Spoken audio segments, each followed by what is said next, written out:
Oh, hey, it's you.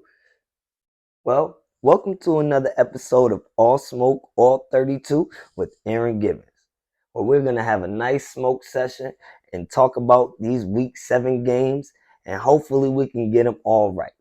If you don't smoke, have a drink. If you don't drink, stay sober. But we're going to get these picks right. We're going to start off with the Giants at the Jags. The Jags being 3-point favorites. I'm assuming it's because they're at home. I really feel this is a game where the Giants are going to slip up. I think that they can probably take this Jags team a little lightly. And I really like the Jags, -3.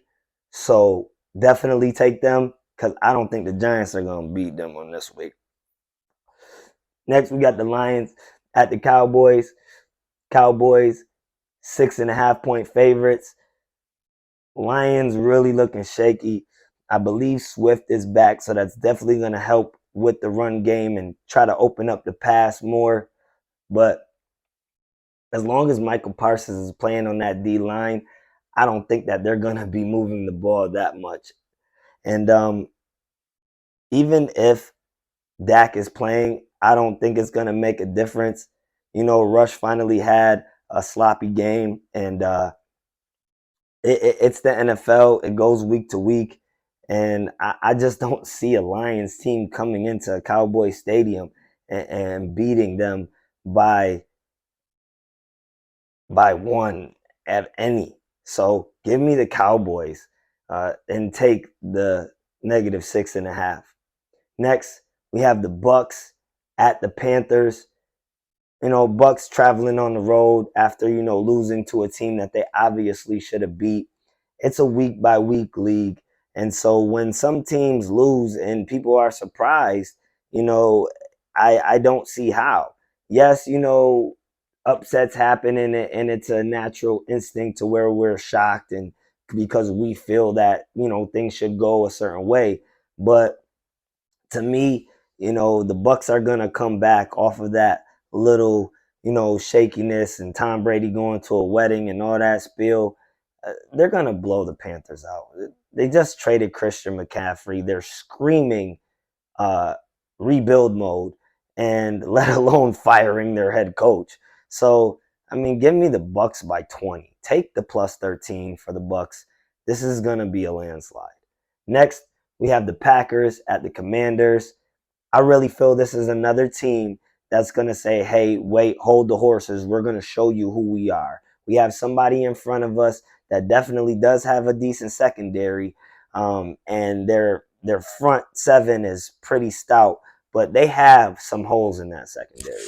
And I really feel Packers are going to expose them. Rodgers is going to definitely beat this team by more than 4.5. So definitely take the Packers, -4.5.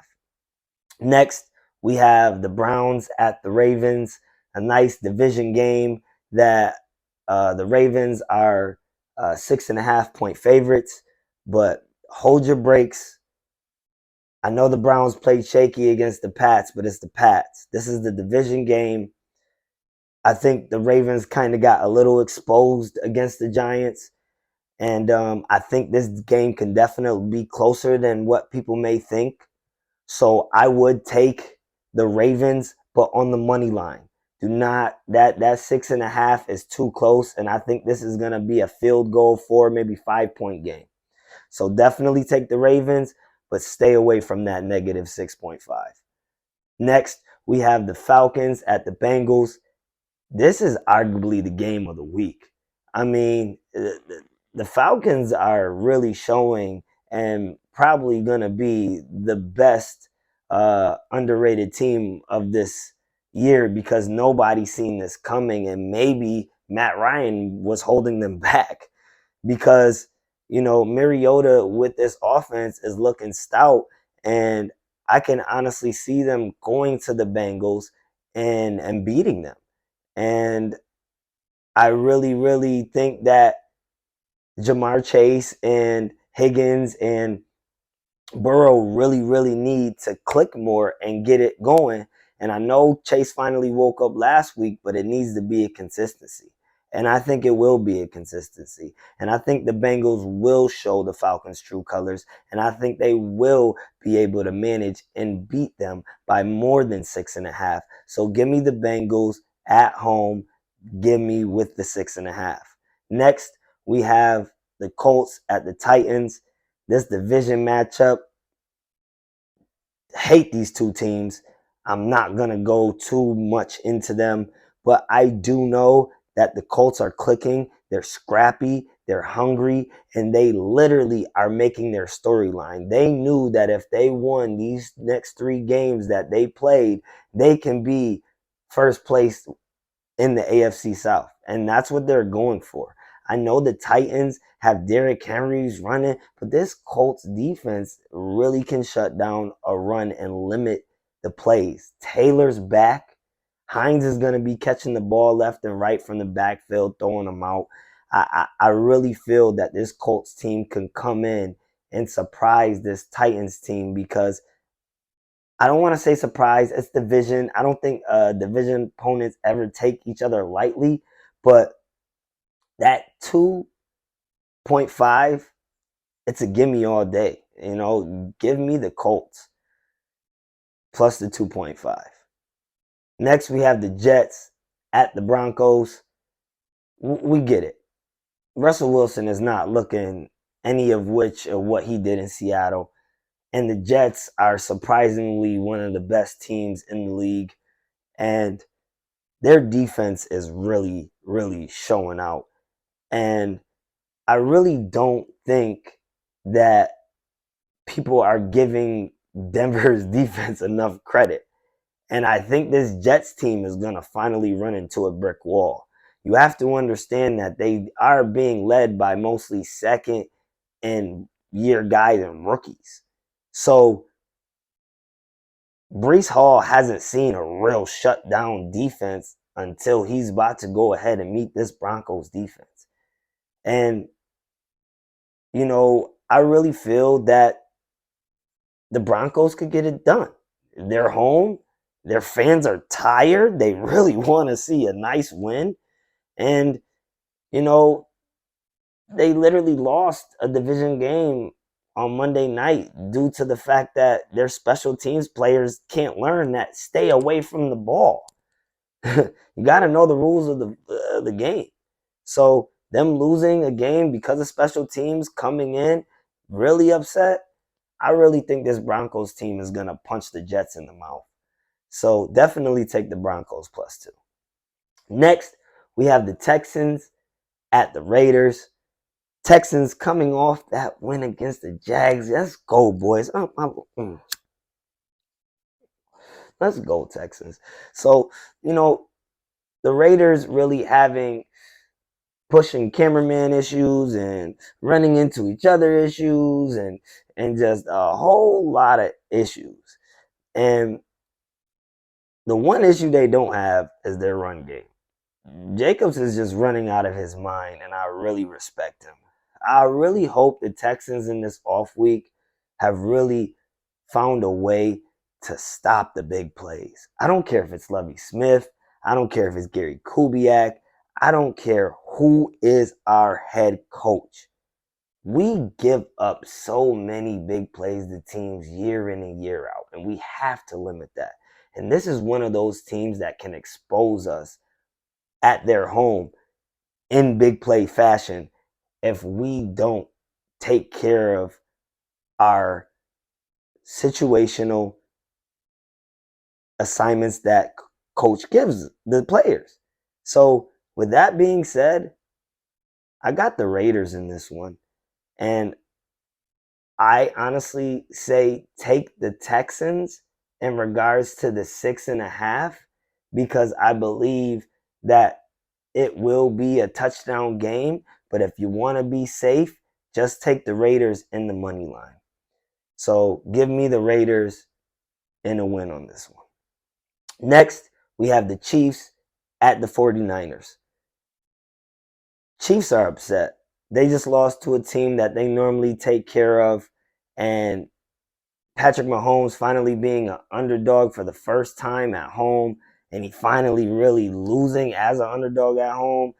it's got to be sitting with him pretty bad right now.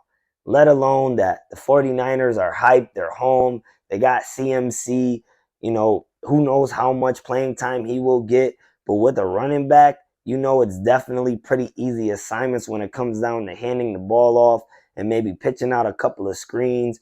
So I definitely like the 49ers to play a tougher game in this one due to the fact that adding an element like him in a short week, but the Chiefs are going to steamroll the 49ers. Give me the Chiefs in an absolute blowout. Take them in the -1. This is a gimme. This is the only gimme game I really can tell. I really know I picked a couple of blowouts, but this is a gimme game. Chiefs -1. Seahawks at the Chargers. Chargers being 4.5 favorites. Seahawks playing ball, but this 4.5 is not something that should be. I say this is another one of those gimme games. I think the Chargers are going to steamroll the Seahawks. I don't think the Seahawks have a team that can compete with the Chargers. The Chargers just had a shaky game against the Broncos because people don't realize, again, the Broncos have a great defense, but the Seahawks are not that. The Seahawks have a team that could definitely go out there and make it a game, just more so like how the Cardinals were with the Saints. The Saints made it a game, but the Saints couldn't deal. And the Cardinals just pulled away. And I think that's how this game is going to go. I think it's going to be a nice little game back and forth in the beginning. But Chargers are going to pull away and they're going to show why they're one of the best teams in the AFC. So give me the Chargers and take them with the -4.5. Next, and finally, we have the Steelers at Dolphins. I know they probably want to switch and take this one away from being a Sunday night game, but hey, it is what it is.